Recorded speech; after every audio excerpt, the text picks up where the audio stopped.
Hello and welcome to History Sleep Stories. Before the world learned to speak his name with reverence, before his drawings were framed behind glass, before his ideas were labeled as genius, there was only a quiet mind observing the way light touched stone. Tonight, you are invited not into the noise of history, but into that stillness.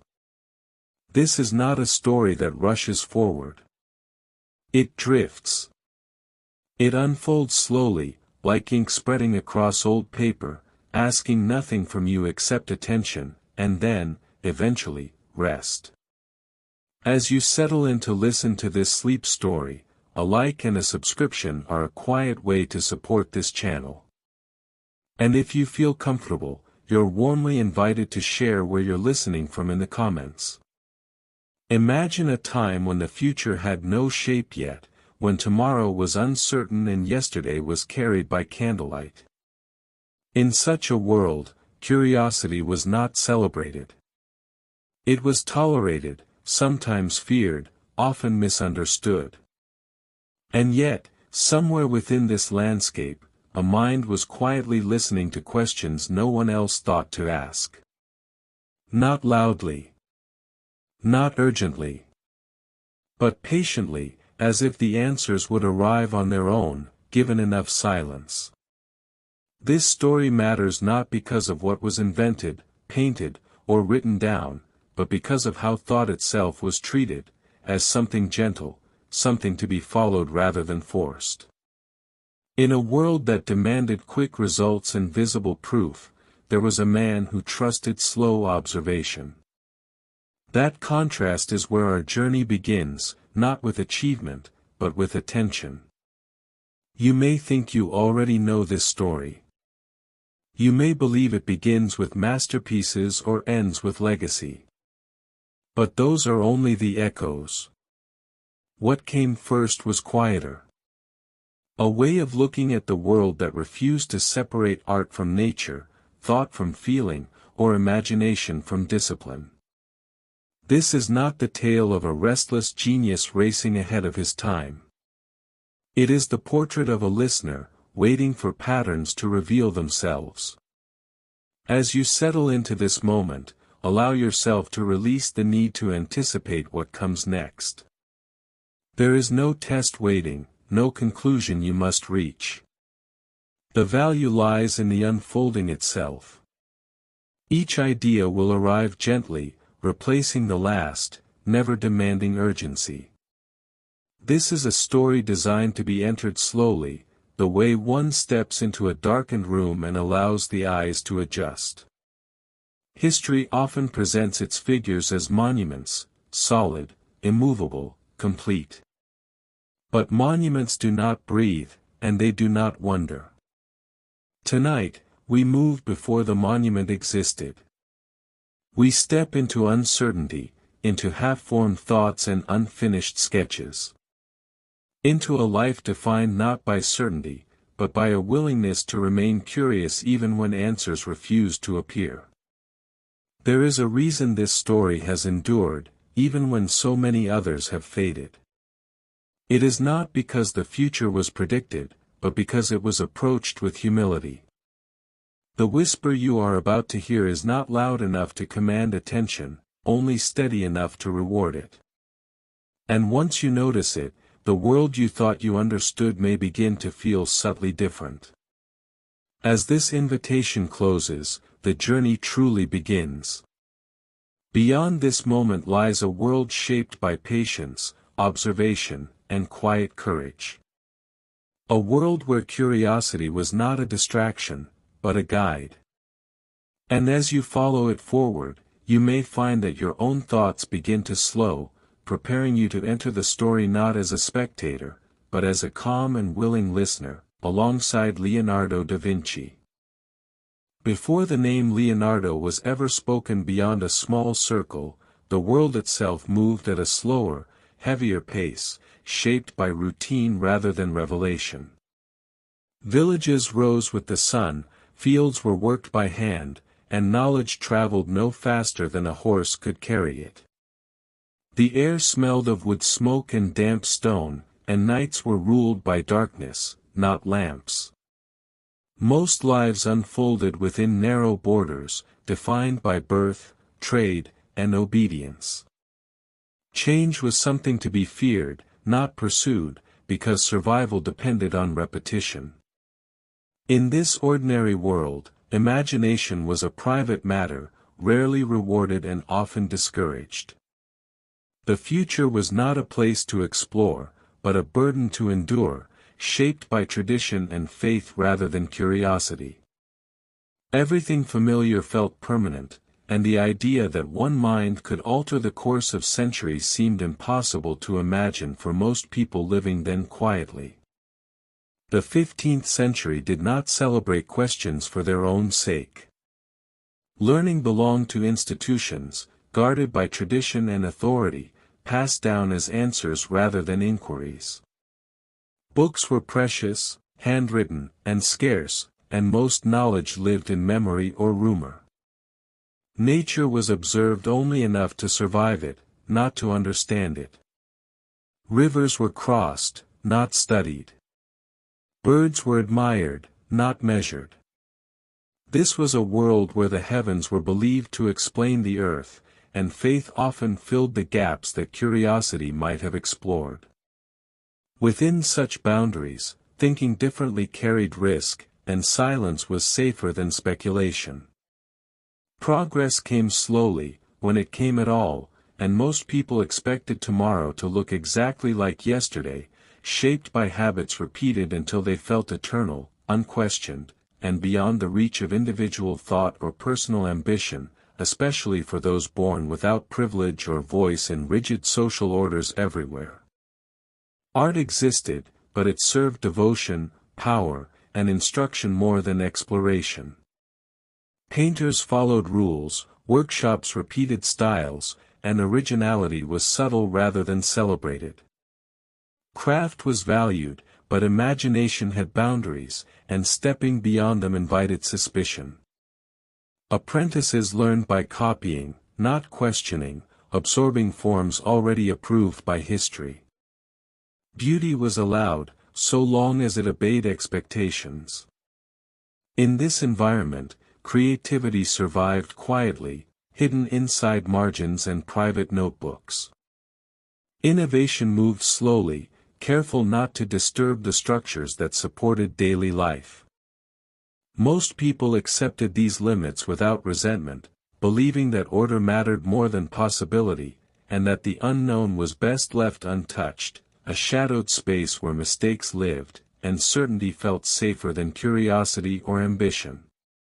The rhythm of society rewarded conformity and patience, not vision, daring, or intellectual wandering. Those who questioned too much risked isolation, ridicule, or quiet exclusion from opportunity and advancement alike. Science, as it would later be understood, did not yet exist as a unified pursuit. Observation bowed to doctrine, and explanation often preceded evidence. The natural world was filled with symbols rather than systems, meanings rather than mechanisms. Mountains, storms, and bodies were interpreted through inherited beliefs, not careful study. Asking why too often invited answers rooted in authority instead of experience. The idea that nature could be read like a language had not yet taken hold. Knowledge moved downward, not outward, flowing from accepted sources to listeners expected to receive, not challenge, what they were given, reinforcing stability while quietly limiting discovery, leaving vast questions untouched, suspended in darkness, waiting for a different kind of attention to arrive someday without warning or permission. That arrival would feel subtle, almost accidental, yet impossible to reverse once it began unfolding across curious minds scattered quietly through time and place unseen first. Politically, the world was divided into small powers, each guarding its influence through tradition and force.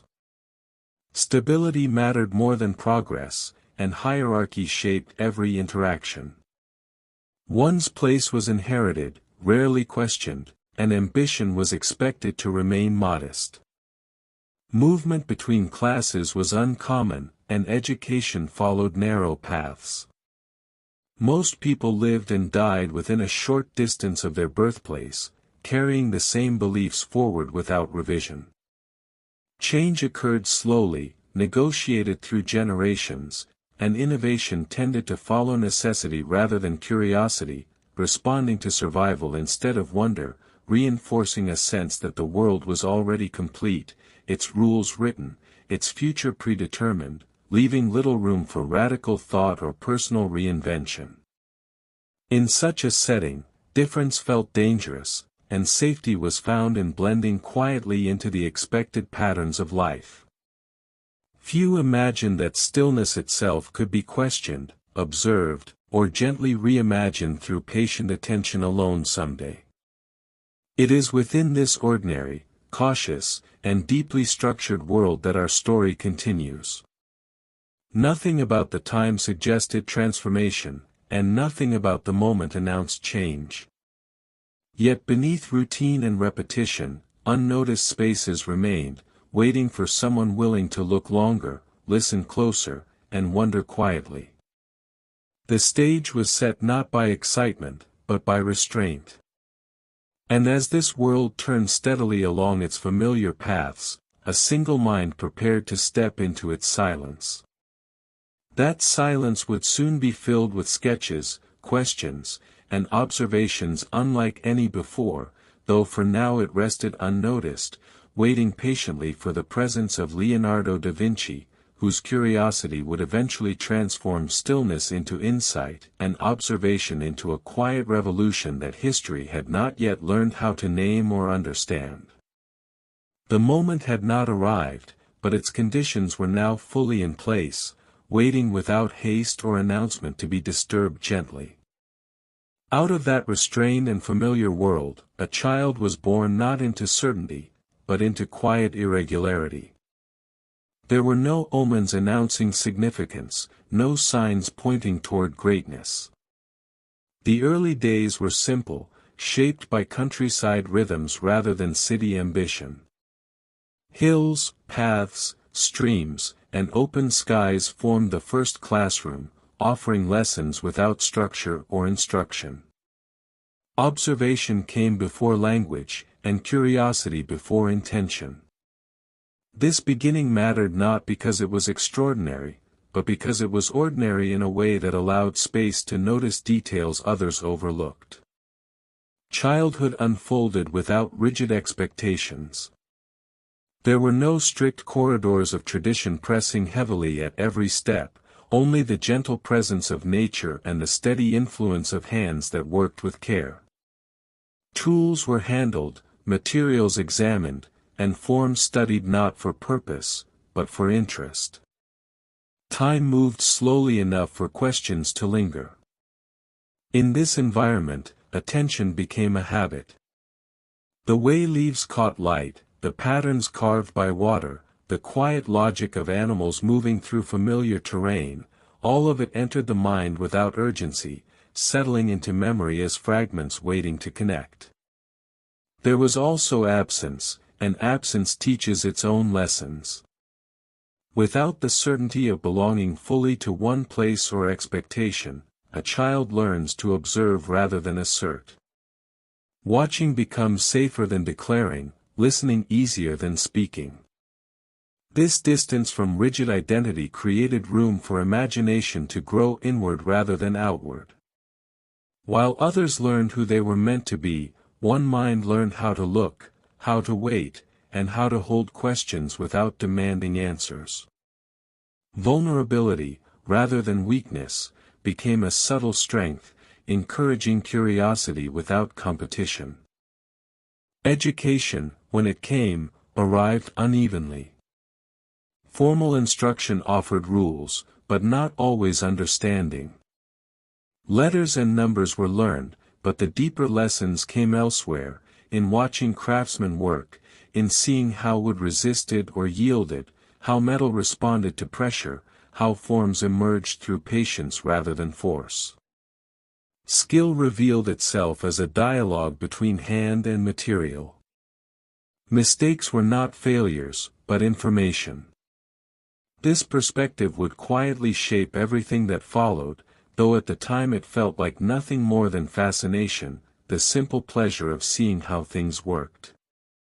Influence did not arrive as a single guiding voice, but as many small impressions. Faces, gestures, tools, animals, and landscapes all contributed equally. There was no clear separation between art and function, beauty and usefulness. Everything existed on the same plane of interest.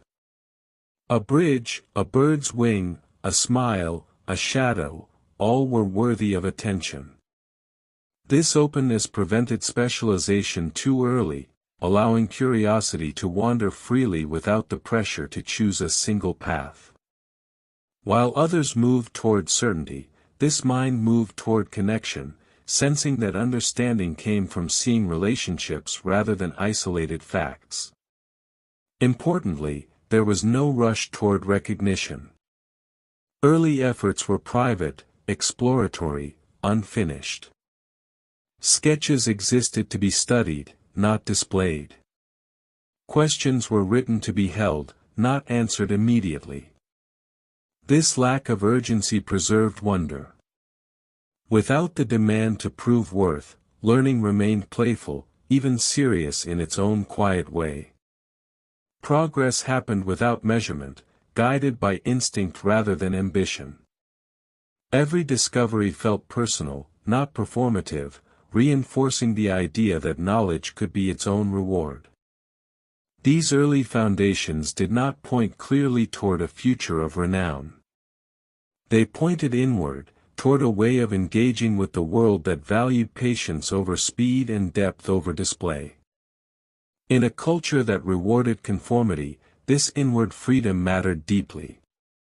It allowed curiosity to mature slowly, protected from interruption.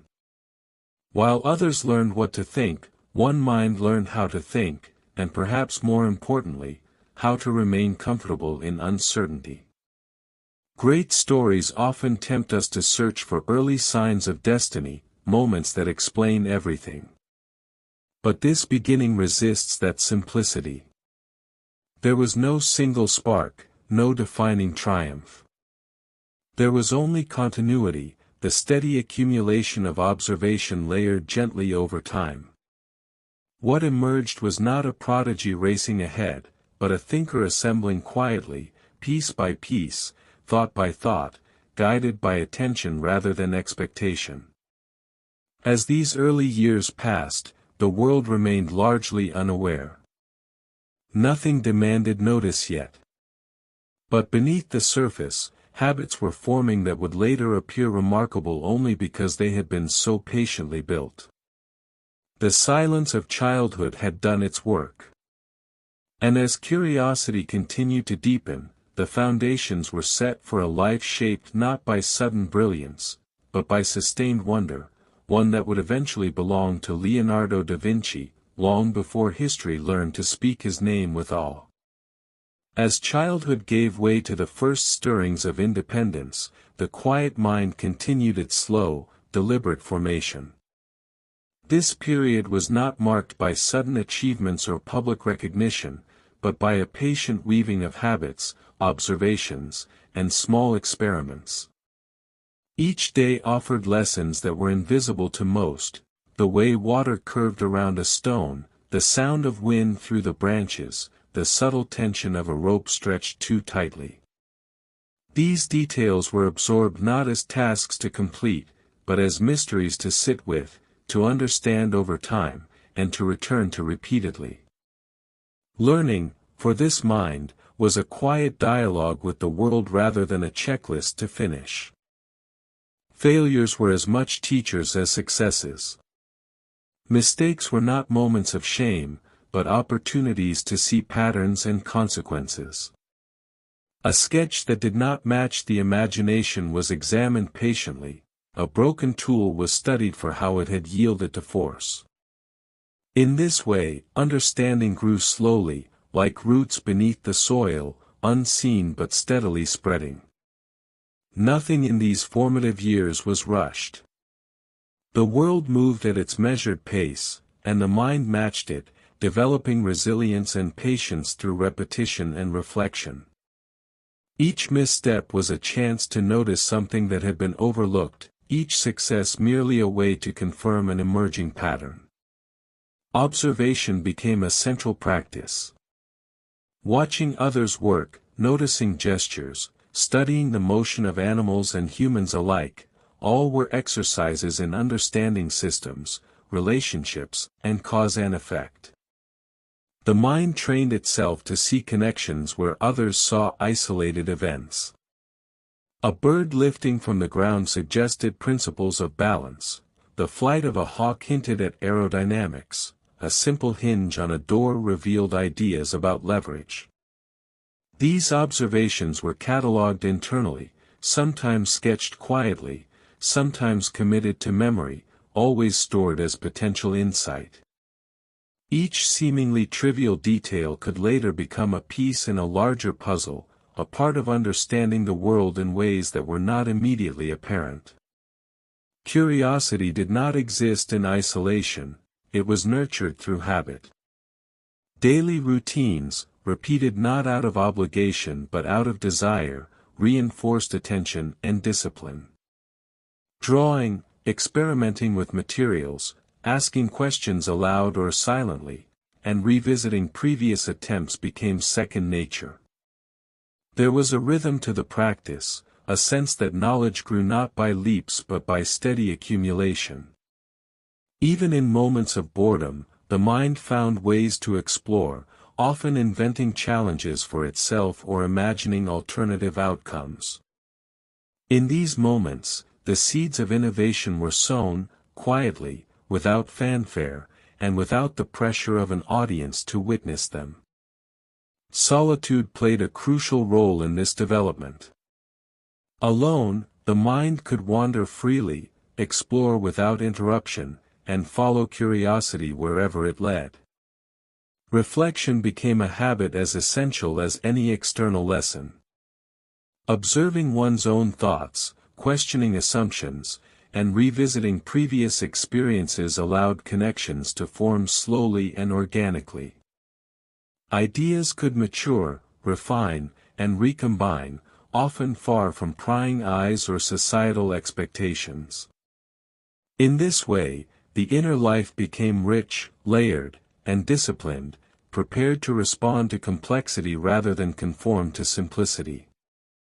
Mentorship and guidance, when present, were absorbed selectively. Lessons from elders or skilled artisans were not merely copied but internalized and interrogated.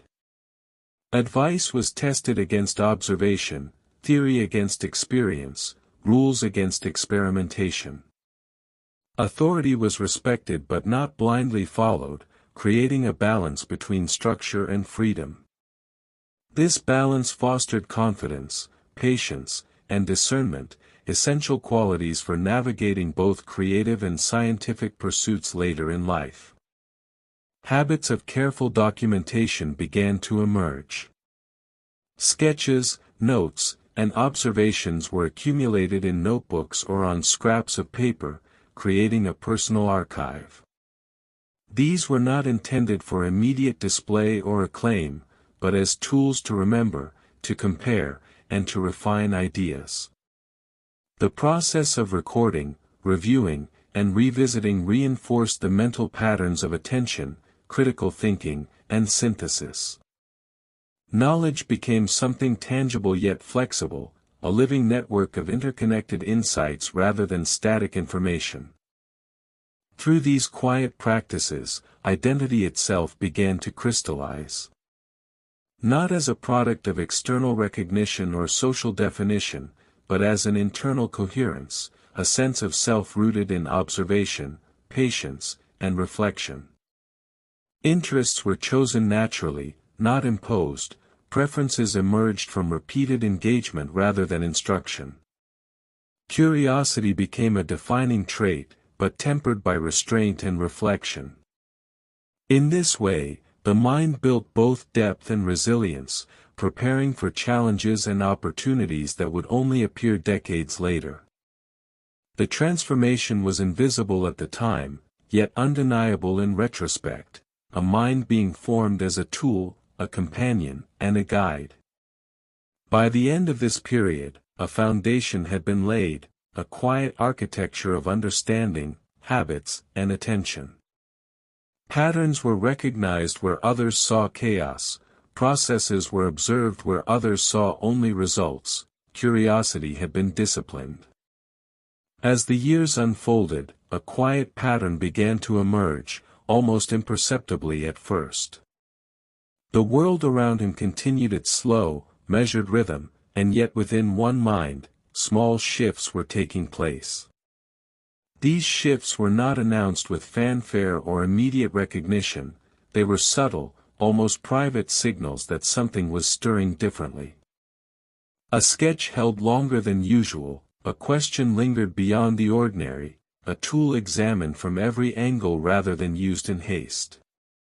To the casual observer, nothing remarkable had changed. Yet beneath the surface, habits were aligning in ways that would soon distinguish one life from so many others. He began to notice connections where others saw only fragments. The curve of a bird's wing echoed the arcs in human anatomy, the flow of water mirrored patterns in air and sky. Observing these parallels was not merely an intellectual exercise, it was a way of sensing the world as an integrated whole, a quiet recognition that everything might be part of a larger, comprehensible rhythm.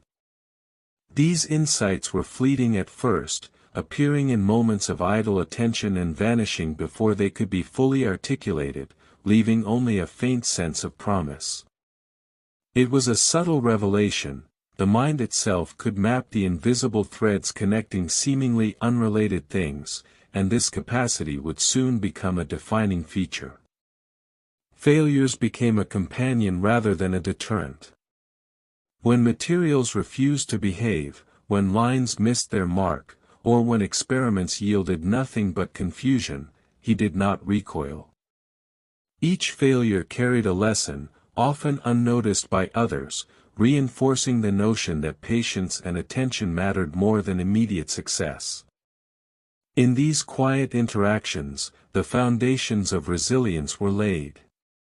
The mind learned that mastery was less about speed and more about repetition, observation, and reflection.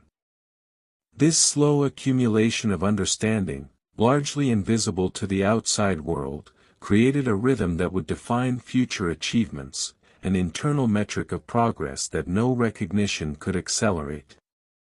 Subtle recognition from others began to appear, though it was sparse and gentle.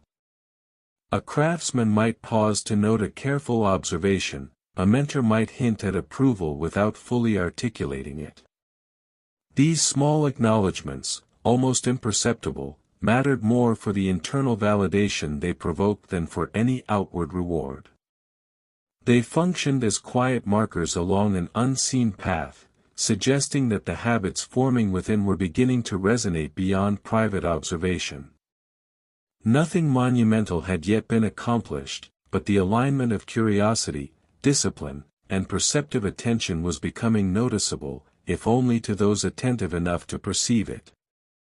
At times, he seemed slightly apart from peers, not in arrogance but in focus. While others followed conventional approaches, he lingered on the edges, studying forms, movements, and mechanisms with a care that suggested patience as a companion to curiosity. It was a difference subtle enough to escape most notice, yet potent enough to shape the trajectory of every subsequent choice. The mind was learning to think not only in immediate cause and effect but in layered sequences, imagining how one small observation might ripple outward into new understanding. This emerging pattern of thought would become a hallmark of the genius that history would later name. Moments of quiet revelation began to punctuate ordinary days. Perhaps it was the way sunlight fell across a stone wall, revealing shadowed contours he had never noticed before. Perhaps it was the way a bird adjusted its wing mid-flight, unnoticed by anyone else, but recorded in memory for reflection later. These instances were not dramatic, yet they carried a new weight. They hinted at the possibility of insight where previously only routine existed. The mind was beginning to recognize that there was more to notice, more to question, and that patience itself could reveal truths missed in haste. A sense of anticipation began to take hold, not urgent or restless, but deliberate, like the quiet turning of seasons before the first bloom. Patterns revealed themselves gradually, almost like the slow emergence of shapes from mist.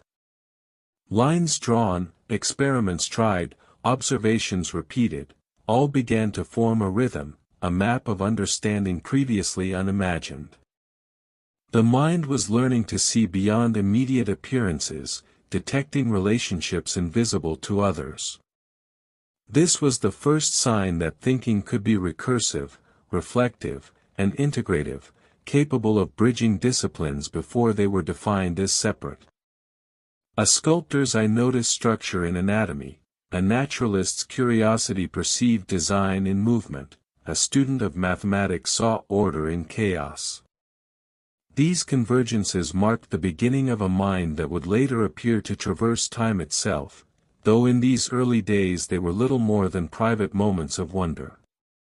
Even as recognition from the outside world remained sparse, there was an internal acknowledgement of change. Something was different, even if it could not yet be named. The ordinary world continued as it always had, unaware of the subtle reconfiguration occurring within one individual. And yet, within that quiet interior, curiosity was no longer passive, it had begun to assert itself, to linger, to return to questions unanswered. A slow transformation was underway, so gentle that it might have been missed entirely, had it not been sustained through years of attention, patience, and disciplined observation.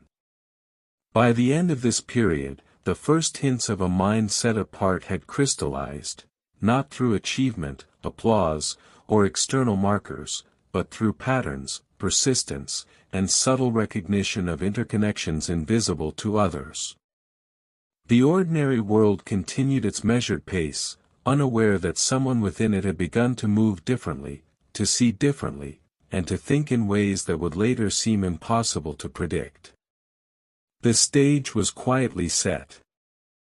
And as the story continued, that subtle transformation would prepare the ground for breakthroughs, discoveries, and creations that would eventually ripple far beyond the private space of observation, signaling that the quiet formation of a mind was now ready to step forward into something entirely new. Even as subtle recognition began to appear, the world beyond continued unchanged, moving along the rhythms of expectation, habit, and convention. This quiet mind, shaped by observation and reflection, now faced the first tension between its internal vision and the external world. The difference was not dramatic or immediate, but it was present, like a slight wind against still water, almost imperceptible, yet persistent.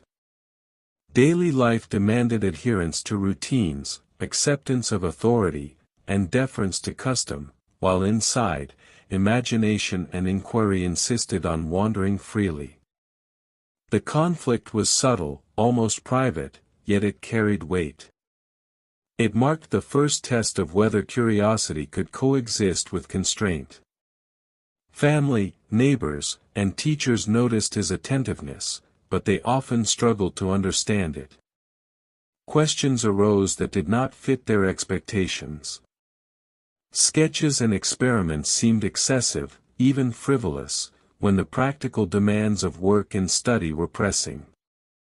Observations about anatomy, motion, or nature were met with polite interest at best, but more often with incomprehension. The mind that had once thrived on freedom now encountered boundaries imposed by a world structured for predictability, for survival, and for conformity. It was a tension that would repeat in countless ways throughout life, the quiet insistence of inner vision clashing with the subtle, or sometimes overt, pressures of the outer world. At times, this friction created moments of internal frustration. Thoughts that longed for expression were met with skepticism. Curiosity that demanded exploration faced restrictions. Yet rather than rebelling openly, the mind adapted, learning to navigate constraints while still maintaining a private domain of observation and study. This balancing act was delicate. It required patience, discretion, and the subtle skill of pursuing inquiry without drawing resistance too early. The inner world had grown rich and expansive, the outer world, structured and cautious, was slow to recognize the possibilities it contained. Learning to move between these two realities would become a lifelong pattern. Resistance was not only external. Internal conflicts emerged as well. Questions that challenged assumptions, curiosity that pushed boundaries, and awareness of human limitations created tension within. Doubts arose. Was this fascination with the invisible patterns of nature a distraction from practical needs? Were these sketches and observations worthwhile, or merely indulgence? The mind was learning to accommodate uncertainty as a companion, to accept that clarity often arrives only after long reflection, and to recognize that some questions may remain unanswered for years. In these moments, emotional depth developed, tempered by patience, humility, and the slow cultivation of insight. Yet the outer world occasionally offered glimpses of alignment. Mentors, craftsmen, or those willing to look closely might offer guidance or approval, though always cautiously. These small alignments created contrast against the resistance, highlighting both the potential and the limitations of interaction. They became subtle markers, like threads of light within shadowed spaces, suggesting that friction was not total, that understanding could emerge incrementally. Each interaction strengthened the ability to translate internal vision into actions the external world could comprehend, a skill as delicate as it was essential. And yet, the mind learned that compromise did not mean surrender, nor recognition indicate the end of inquiry. The balance between worlds required constant navigation. The tension between private insight and public expectation also influenced creative expression. Sketches, notebooks, and experiments were often kept hidden or shared sparingly. What could be revealed safely, and what needed to remain within the secure confines of thought, became a careful calculus. Ideas were refined in silence, tested internally, and recorded without demand for immediate approval. In this way, the outer world's limitations became a framework rather than an obstacle, teaching restraint and deliberate pacing. Each act of quiet study became both an exercise in observation and a rehearsal for translating imagination into forms that might someday be recognized. The friction, paradoxically, strengthened the mind's clarity and focus. Social expectations exerted additional pressure. Interactions with peers and elders sometimes emphasized conformity rather than inquiry. Authority expected obedience, and deviation, even in thought, was noticed. Yet these constraints provided contrast that shaped identity. By observing what the world valued and what it ignored, the mind learned discernment, which curiosities could be pursued openly, which must remain private, and which required careful preparation before sharing. The tension itself became a teacher, sharpening judgment and reinforcing patience. Awareness of limitation nurtured subtlety, while persistence ensured the slow accumulation of understanding. Even routine tasks became stages for internal observation. The simplest moments, measuring a line, examining the flight of a bird, watching water ripple along a stone, provided opportunities to reconcile internal vision with external conditions. Tools, materials, and social norms presented challenges, and each challenge revealed the gap between imagination and reality. These gaps, rather than discouraging, cultivated problem-solving, reflection, and adaptability. They were early lessons in the art of navigating complexity, of maintaining integrity while negotiating expectation, and of sustaining curiosity under constraint. In this way, the friction between worlds became productive rather than paralyzing. Perhaps most importantly, the tension created subtle anticipation. Each small breakthrough, the recognition of a pattern, the successful experiment, the validation of observation, felt more significant against the backdrop of resistance. Every insight gained carried with it the quiet thrill of discovery, intensified precisely because it had been tested against limitation. The inner world's richness became apparent in contrast to the outer world's structure, giving early glimpses of a mind capable of navigating both without losing depth or focus. Curiosity began to feel less like a private indulgence and more like an essential force, guiding each step carefully yet insistently. By the end of this period, the quiet friction between inner vision and outer reality had become an inseparable part of the mind's growth. The tension was not dramatic or chaotic, but constant, shaping observation, creativity, and reflection. It taught patience, resilience, and discernment. It highlighted contrast, turning ordinary experiences into opportunities for insight. And while the world still remained largely unaware of the transformations occurring within, the stage was set for the next phase, a mind now equipped to navigate complexity, to reconcile curiosity with limitation, and to step toward contributions that would eventually extend far beyond private observation. In this way, the inner and outer worlds, though often at odds, began to weave together, preparing a foundation for ingenuity, discipline, and subtle breakthroughs yet to come. After years of observing, questioning, and balancing inner vision with the expectations of the world, a period began in which the mind withdrew even further, retreating into a rhythm of deep work and isolation. This phase was not sudden, it arrived gradually, almost imperceptibly, as the recognition that patience and solitude offered conditions for discovery that the outer world could not provide. Days stretched quietly, marked by repeated experiments, meticulous sketches, and relentless observation, each carried out with a slow precision that would have seemed excessive to anyone accustomed to the faster pace of ordinary life. Yet within this measured practice, understanding began to deepen, almost invisibly, layer by layer, as if ideas themselves were forming beneath the surface of conscious attention. The hours were long and unhurried, each filled with focused labor that demanded not only skill, but endurance. Tools were handled with care, materials tested, and motions repeated until they revealed their secrets. A hinge, a piece of wood, a stream of water, each became a teacher. What most people might consider tedious or insignificant became an avenue for insight. It was in this quiet repetition, in the seemingly endless refinement of detail, that progress occurred.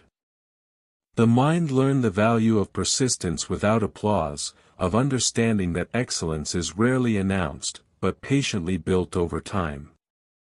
Isolation was not loneliness, but a form of concentration that allowed thought to flourish without interruption. The mind could wander freely within boundaries of disciplined attention, exploring ideas in depth, following connections across disciplines, and testing hypotheses in silence.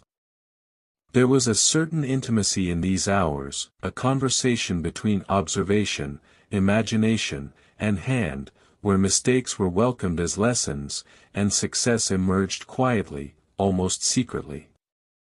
The outer world, unaware of this slow accumulation of mastery, continued in its familiar rhythm, yet within this private domain, transformation was occurring, unseen and unhurried. Experiments and sketches multiplied, often unfinished, often revisited weeks or months later.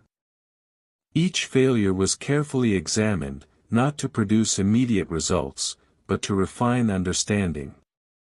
The repetition of observation created patterns in the mind that others might have missed entirely. The eye learned to detect subtle variations in proportion, light, and motion. The hand learned to follow the mind's quiet guidance with precision. The mind learned to see relationships where none had been noted before. Every sketch, every measurement, every small experiment was a step forward in a journey that demanded patience as a constant companion. Progress at this stage was measured internally rather than externally. There was no immediate audience, no applause, no confirmation of worth beyond the validation of personal insight. This absence of external reward, rather than discouraging, reinforced endurance. Most people would have abandoned the work, frustrated by the lack of recognition or immediate result. But here, patience itself became a source of power. The mind grew resilient, learning to pursue understanding for its own sake, cultivating depth and clarity while the world continued unaware. In this way, the value of isolation became apparent. It was a crucible in which observation, imagination, and discipline converged quietly but irreversibly. The isolation also encouraged integration. Lessons from one domain, anatomy, motion, mechanics, or natural forms, were tested against others. Observations of flight informed ideas about leverage, studies of water suggested principles of movement, sketches of human expression intersected with geometry and proportion. Connections that might seem unlikely to a casual observer began to emerge seamlessly within the mind, revealing a network of understanding built not in public recognition, but in patient, unobserved labor. The capacity to draw patterns across disciplines became an invisible signature of progress, subtle yet profound. During this period, attention to detail became almost meditative. Small shifts in light, subtle differences in proportion, tiny changes in movement were not ignored, but followed patiently. Even mundane objects became subjects for study: the curve of a door hinge, the angle of a roof beam, the reflection of a shadow across water. Observation without hurry allowed insight to emerge from simplicity, revealing principles hidden in plain sight. This slow, attentive work cultivated a depth of perception that could not have been gained under the pressure of expectation, recognition, or time constraints. The mind learned the art of waiting, of noticing, of letting understanding arrive gradually rather than demanding it. The sense of time during these hours was different from that of ordinary life. Days blended into one another, measured not by social routines but by engagement with the work itself. Meals, rest, and study were integrated into a continuous rhythm of focus. This temporal fluidity fostered immersion, allowing attention to remain uninterrupted and ideas to mature fully. Interruptions were distractions to be minimized, and even small moments of external interaction were approached with caution, preserving the continuity of thought that was critical for deep insight. Subtle external validation, when it did appear, was absorbed without altering the course of work. A mentor's nod, a comment from a craftsman, or the curious glance of a passerby did not dictate direction or pace.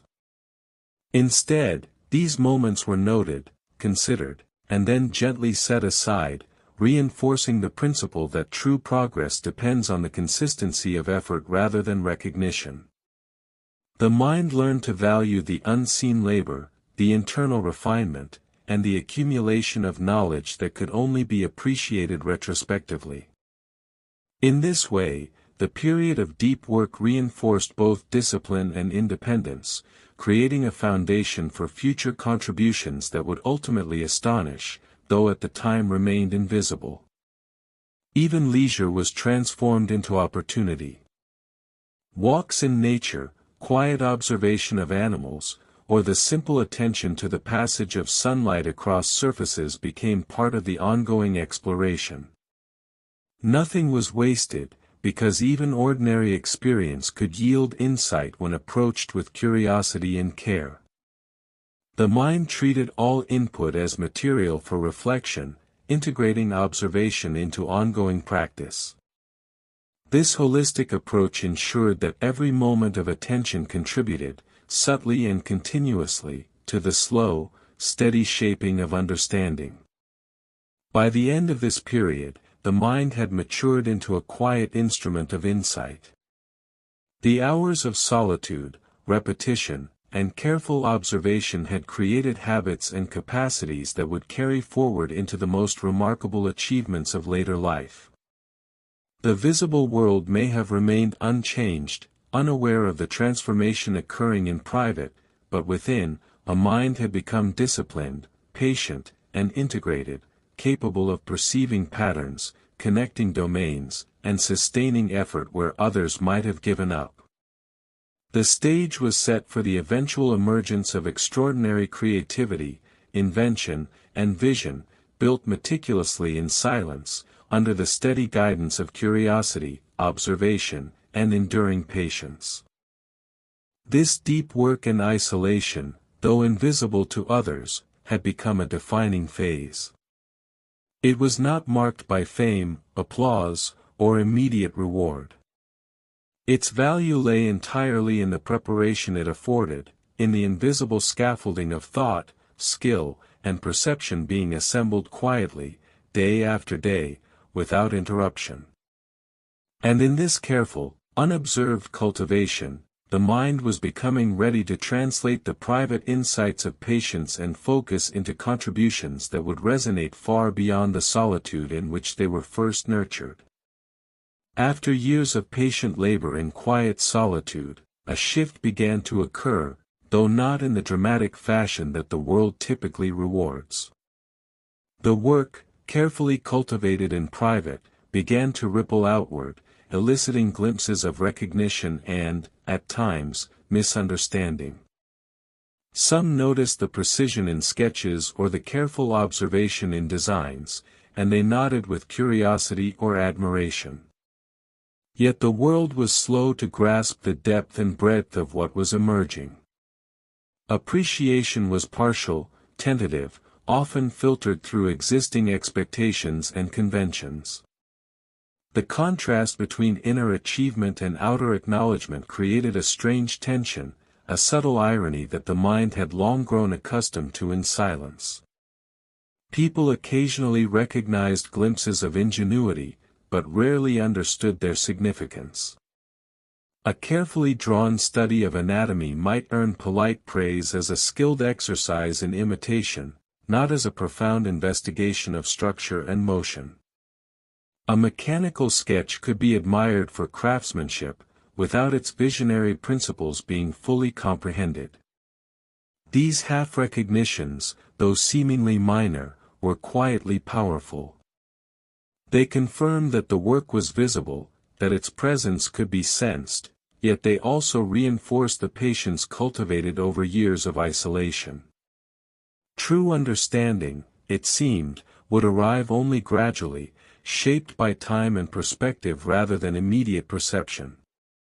Misunderstandings also arose, sometimes subtly, sometimes pointedly. Observations and experiments that challenged convention were occasionally met with skepticism. The world, accustomed to familiar patterns, struggled to interpret the novel connections quietly being revealed. A design for a machine might be dismissed as fanciful, a detailed anatomical study seen as eccentric. These responses could have discouraged a less disciplined mind, but here they became another form of practice in endurance. Learning to navigate misinterpretation without losing direction reinforced the inner conviction that value does not always demand external validation, and that recognition, delayed or incomplete, does not diminish the worth of careful, persistent inquiry. The disparity between private accomplishment and public perception also shaped emotional depth. Moments of quiet pride, tempered by the knowledge that others might not yet comprehend their significance, created a complex inner life. Satisfaction came not from applause, but from the alignment of observation and understanding, from the quiet recognition that effort and insight were converging even when invisible to the wider world. There was an irony in the delay, that the work capable of enduring and transformative insight could exist for years without acknowledgement, while superficial displays might attract immediate attention. This tension, rather than frustrating, sharpened perspective and reinforced a steady, deliberate approach. Occasionally, recognition arrived in fits and starts, never comprehensive, often fragmented. Patrons or mentors might commission work or request insight, motivated by curiosity or opportunity rather than full appreciation. These interactions were delicate. They required the mind to translate the richness of private study into forms digestible to the world, without diluting the underlying principles. This translation became a subtle skill, one that demanded both patience and clarity. Each partially understood request or partial acknowledgement became a mirror reflecting both the depth of prior preparation and the gap between potential and perception. The mind learned to navigate these gaps with discretion, subtly guiding comprehension while preserving the integrity of the original insight. Legacy, even at this stage, began to form in small gestures. Sketchbooks carefully stored, designs left in preparation for later realization, observations catalogued meticulously, all contributed to a body of work whose significance would unfold over decades. Yet the immediacy of recognition was elusive. The world, preoccupied with its own pace, often failed to notice the slow accumulation of insight occurring quietly in private spaces. This delay reinforced a fundamental lesson: enduring contribution does not require immediate validation, and true innovation often operates ahead of its time, beyond the grasp of contemporaries who judge by conventional standards rather than long-term vision. Irony permeated these experiences. The same careful observation that would later influence art, engineering, and anatomy often went unnoticed, while minor successes or traditional skills received disproportionate attention. External perception favored the familiar, while the extraordinary remained largely invisible. Yet it was precisely this invisibility that preserved freedom, allowing work to progress without interference. Without the weight of expectation, experimentation could continue unfettered, and the mind could pursue lines of inquiry that might have seemed eccentric or risky in the glare of immediate scrutiny. The very misalignment between perception and achievement became a resource, a protective frame within which depth and originality could thrive. Even partial recognition created its own subtle tension. Compliments or commissions were not always aligned with understanding, and praise often reflected superficial skill rather than insight. This discrepancy required careful discernment, teaching the mind to separate external reward from internal validation. Each acknowledgement was noted, appreciated, yet held lightly, a reminder that significance is measured by effect rather than reception. Emotional resilience deepened, alongside a growing sense of responsibility for work that would ultimately extend far beyond immediate approval. Patience became not simply a personal practice, but a guiding principle for how to sustain effort in a world slow to perceive its value.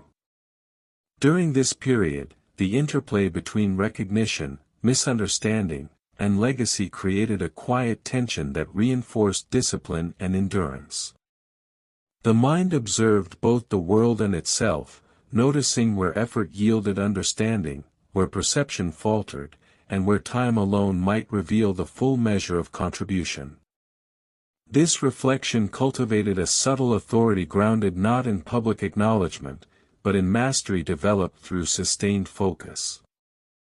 The paradox became clear: the world's perception was delayed, yet the internal trajectory was steady, and insight matured quietly, insulated from the superficial judgments of the present. By the end of this stage, a delicate equilibrium had emerged. The mind had learned to navigate partial recognition, to endure misunderstanding without discouragement, and to cultivate a legacy that would unfold gradually, far beyond immediate perception.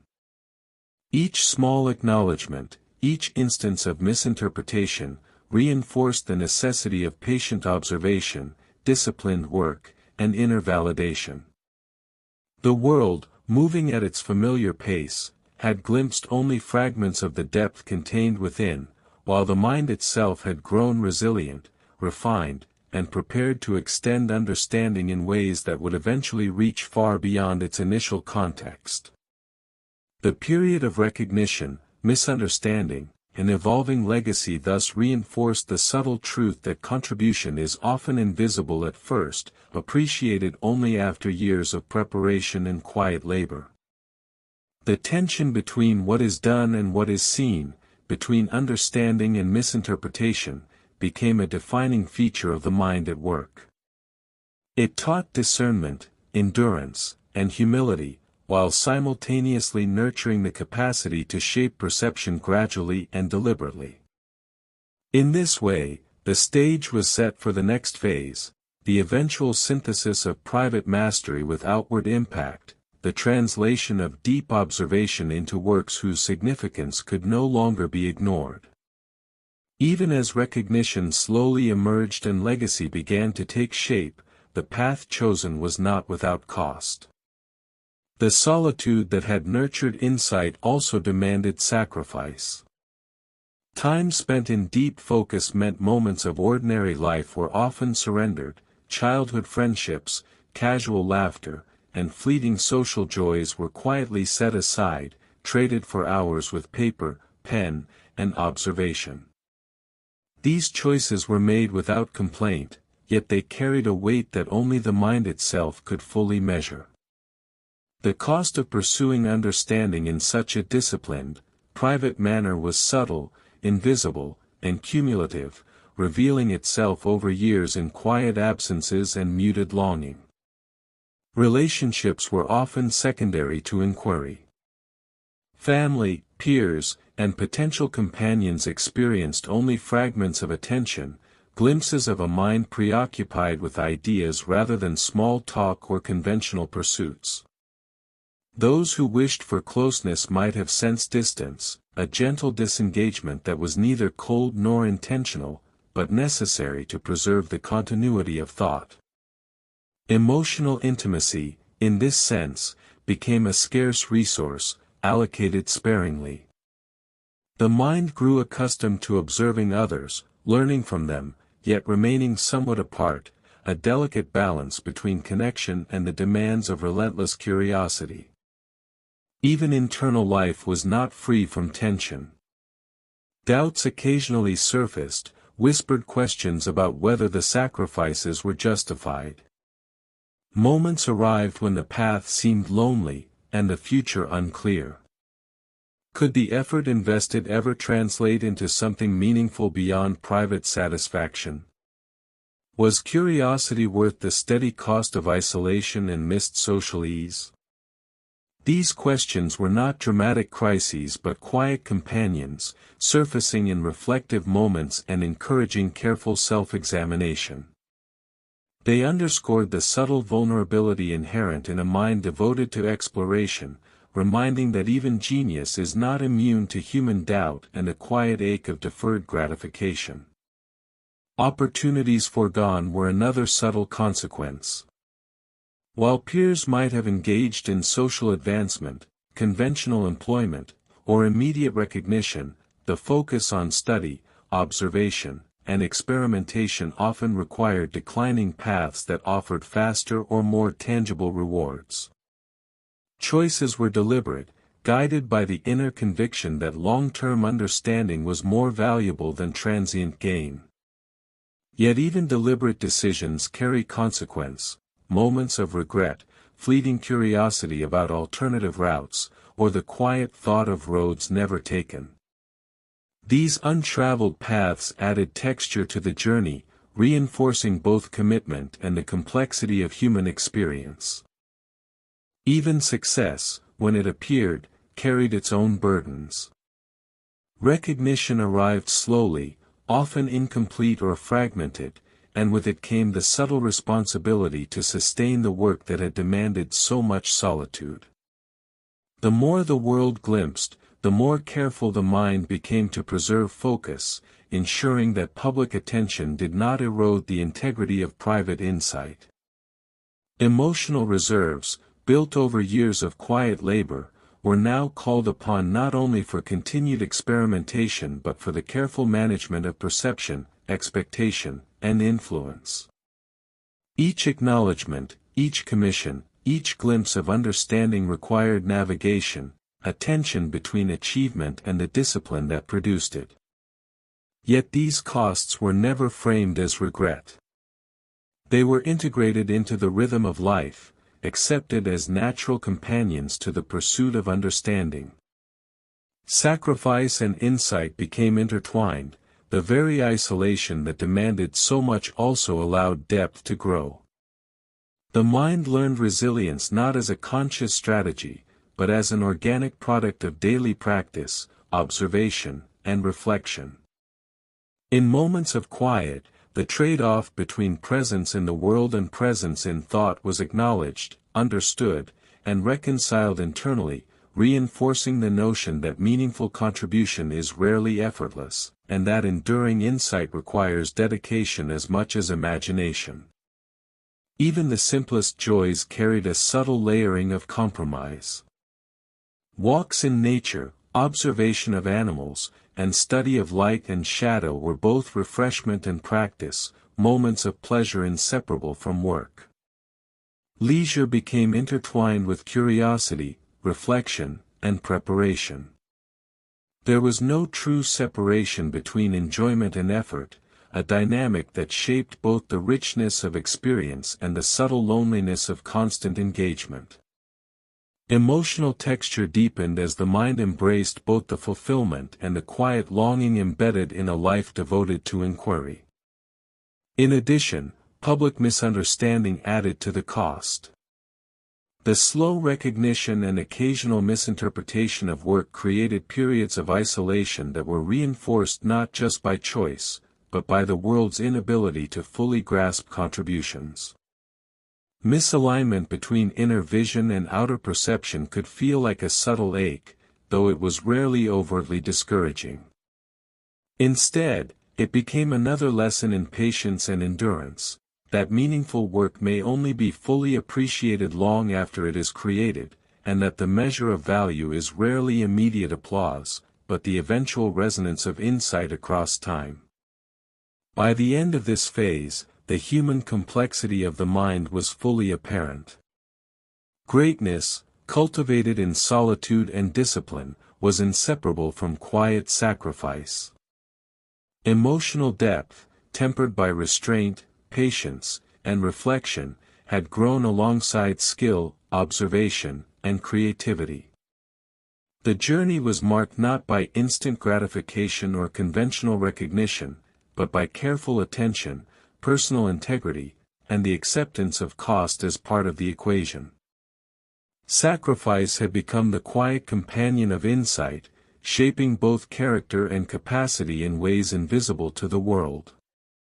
And yet, through all these subtle costs, missed social moments, inner doubts, opportunities foregone, and occasional misunderstanding, the trajectory of growth remained unbroken. Each quiet choice reinforced discipline, each deferred reward strengthened patience, and each moment of vulnerability deepened empathy.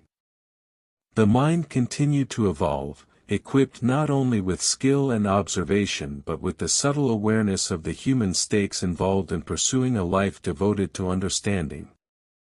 The inner and outer worlds, once in gentle tension, were now shaped by experience, endurance, and the acceptance of consequence. This awareness of cost, woven through years of deep work, recognition, and emerging legacy, created a profound emotional foundation. The mind learned not only how to perceive, analyze, and create, but also how to live fully within the constraints of human life, embracing both achievement and limitation, insight and isolation. The quiet emotional weight became a defining characteristic, humanizing the journey and reminding us that even the most brilliant minds are shaped not just by talent or curiosity, but by patience, sacrifice, and the acceptance of the subtle costs that accompany extraordinary dedication. Even as the sacrifices and quiet struggles of the journey accumulated, the first traces of influence began to appear, often unnoticed by the mind that had created them. Ideas, sketches, observations, and inventions, products of decades of patient labor, started to extend beyond the immediate sphere of creation. Sometimes it was a simple ripple, a student or assistant adopting a method, a craftsman noting a subtle principle, a patron commissioning a design that carried concepts into new hands. These moments were small, almost imperceptible, yet they marked the beginning of a long shadow stretching forward, beyond the immediate present, hinting at the eventual scope of impact. The beauty of this influence lay in its subtlety. The mind responsible for it was rarely conscious of its reach. Work completed in quiet rooms, often in solitude, began to seed understanding elsewhere. Observations of flight, anatomy, proportion, or motion would inspire, inform, or challenge others decades later. Each sketch, each careful note, became a vessel for ideas that would traverse time, moving quietly, deliberately, without the necessity of immediate recognition. In this way, influence was both fragile and enduring, extending in ways that could not be predicted, yet were inevitable once the work had been done. Legacy, at this stage, was less about recognition and more about continuity. Even small experiments contained principles that others would later refine, expand, or reinterpret. The act of recording insight, of meticulously connecting observation to reflection, created pathways for future minds to follow. What might have seemed private or isolated in the moment had, in fact, already begun to shape understanding outside the immediate sphere. Ideas traveled not only through physical objects, sketches, designs, notes, but through the subtle ways in which observation and method were embedded in teaching, demonstration, and shared insight. Irony persisted in the way influence unfolded. While the world often overlooked or misunderstood immediate achievements, the threads of understanding began to weave through time quietly. What seemed insignificant or experimental in one moment became foundational in another. Lessons absorbed by one attentive apprentice could propagate decades later into innovations that changed the way people approached art, science, or engineering. The mind that had worked largely unseen was, in effect, sending tendrils forward into a future it might never fully witness, unaware that the smallest observations could catalyze profound transformations. The long shadow forward also carried a sense of inevitability. Decades of patient observation, disciplined work, and meticulous recording of ideas created a momentum that could not be contained by the present moment. Even misinterpretations, partial recognitions, and overlooked contributions were absorbed into a broader network of understanding. Patterns formed not only in the mind that originated them but in the environment shaped by repetition, influence, and quiet example. Knowledge accumulated slowly but persistently, and in this accumulation lay the seeds of enduring impact that would stretch far beyond what contemporaries could perceive. This gradual extension of influence created a bridge between the personal and the universal. What had begun as intimate, private labor now intersected with the wider currents of human understanding. The sketches, designs, and insights were no longer solely exercises of curiosity, they became instruments of communication across time.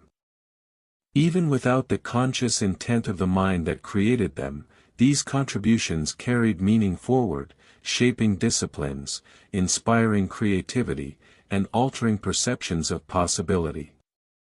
The quiet observer had, in effect, become a guide for generations not yet born. At the same time, the subtlety of this legacy reinforced the importance of patience and humility. Immediate recognition remained elusive, and influence often unfolded long after the initial creation. This temporal gap between action and consequence underscored a central lesson: the measure of contribution is not always visible in the moment, and true impact often requires endurance, reflection, and trust in the unfolding process. The mind that cultivated observation, experimentation, and insight had, in essence, trained for a dialogue with time itself, learning to value subtle, long-term effects over fleeting applause. Even ordinary actions contributed to this extending shadow. A careful study of proportion in a single drawing, an observation of how light touched a surface, or a measurement of motion in water, all could resonate years later when revisited by another, incorporated into new designs, or understood in ways that the original creator could not predict. The smallest details, meticulously recorded, became vessels for knowledge, and the patient attention to these details amplified the mind's reach across both space and time. What had once been private study was now quietly preparing a landscape for discovery, innovation, and inspiration. By the end of this stage, the mind had moved beyond the immediate pressures of recognition or validation. The long shadow forward had begun to stretch, connecting past effort with future influence, linking private insight with public consequence, and demonstrating the subtle power of patience, observation, and disciplined curiosity. The impact was not immediate, nor was it fully understood by contemporaries, yet it was inexorable, quietly shaping the fabric of understanding in ways that would be revealed only with the passage of time. And so, the journey that began in quiet observation, disciplined solitude, and careful reflection had achieved a new dimension. Work once contained within private spaces had begun to travel forward, touching lives, guiding discovery, and planting the seeds of inspiration. The shadow cast by this dedication was long, subtle, and unassuming, yet it promised enduring resonance. What had been achieved quietly, patiently, and with unwavering focus now carried potential that exceeded the bounds of the present moment, extending toward a future shaped by curiosity, insight, and the enduring imprint of a mind committed to understanding. As the long shadow of influence stretched quietly forward, a larger question began to emerge: what does a life devoted to curiosity, observation, and persistent inquiry teach us beyond the individual? The achievements, the sketches, the experiments, all were remarkable in themselves, yet the true significance lay not only in their concrete outcomes, but in what they reveal about human potential, patience, and the quiet power of focused attention. The story, once anchored in a single mind, opens a mirror to anyone willing to observe closely, to reflect deeply, and to consider the rhythms of their own life in relation to time, effort, and purpose. One lesson becomes apparent immediately: the value of patience. Every insight, every discovery, every refinement required time, measured, repeated, and unhurried. The world may move at a pace of immediate results, applause, or recognition, yet enduring understanding seldom arises from haste. Through the careful, persistent cultivation of skill and knowledge, a mind can touch depths and traverse domains far beyond what appears possible.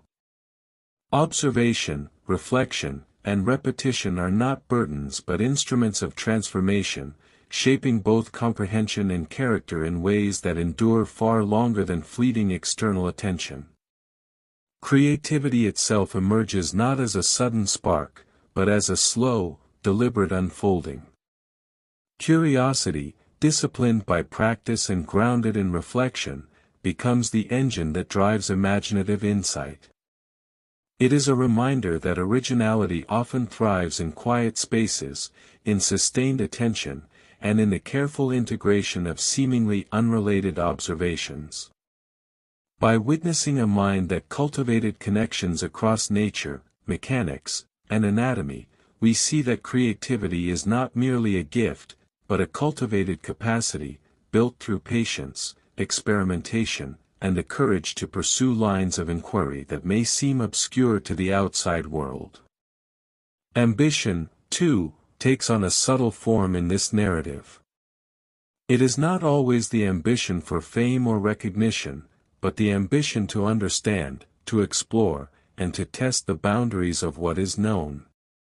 The mind in focus here pursues understanding for its own sake, guided by curiosity, and measured by depth rather than applause.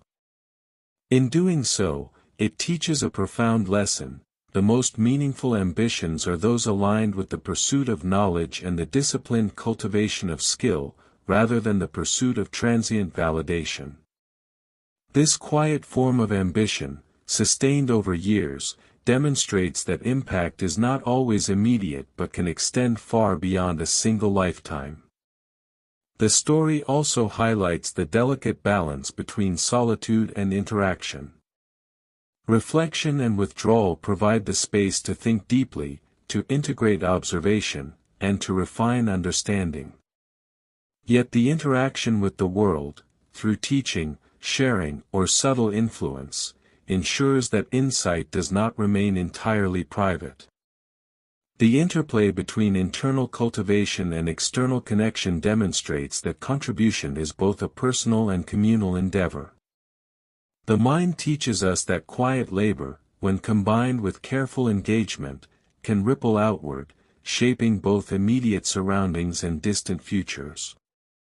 Perhaps most striking is the lesson about the passage of time. Ideas, observations, and innovations often precede recognition. Their impact may not be felt in the moment, yet the seeds planted in patient study eventually take root. This temporal perspective encourages humility, as well as hope. What we create, study, or refine today may resonate long after our immediate context has passed. The story reminds us that true contribution is measured not by immediate applause, but by the enduring ripples of insight across time and space. Reflection on this life also illuminates the emotional dimension of persistence. Sacrifice, vulnerability, and quiet frustration are inseparable from achievement. Missed social moments, doubts, and the subtle weight of misunderstood work underscore the human cost embedded in the pursuit of depth. Yet these costs, when embraced rather than lamented, add richness to experience, cultivate resilience, and deepen empathy. The narrative teaches that great insight is rarely separated from the careful management of the emotional and human dimensions of effort. Patience, endurance, and thoughtful engagement with both external and internal worlds are as crucial as intellectual curiosity. At its heart, the story presents a model for how one can live with intention. Observation, reflection, and disciplined curiosity do more than produce results; they shape character, awareness, and the capacity to perceive connections that might otherwise remain invisible. By watching how attention, patience, and subtle persistence generate insight, we are invited to consider how similar principles might apply in our own lives. The example demonstrates that a life dedicated to understanding, even quietly and without immediate recognition, carries the potential to produce meaning far beyond what can be measured in conventional terms. Finally, the story imparts a subtle awe for the mind itself, the capacity to integrate observation, imagination, and reflection over decades. It suggests that human potential is not fixed by immediate circumstance or social expectation, but can be cultivated steadily, with care, focus, and intentionality. It reminds us that curiosity, when disciplined and nurtured, becomes an enduring companion, capable of shaping both understanding and the world in ways that extend far beyond the individual. In witnessing such a journey, we are prompted to reflect on the possibilities within ourselves, the latent capacities waiting for attention, and the value of sustained, intentional engagement with our own observations and ideas. By the end of this reflection, the story encourages a broader perspective, a recognition that the journey of one mind, pursued with patience, curiosity, and quiet discipline, holds lessons for all who witness it. Creativity, ambition, perseverance, and humility emerge not merely as traits of an individual, but as universal principles that can guide anyone seeking to engage deeply with the world. The narrative teaches that insight, influence, and legacy are often invisible at first, yet they accumulate steadily, stretching forward across time, shaping understanding, and reminding us that the cultivation of mind and character is among the most profound contributions one can make. In this way, the story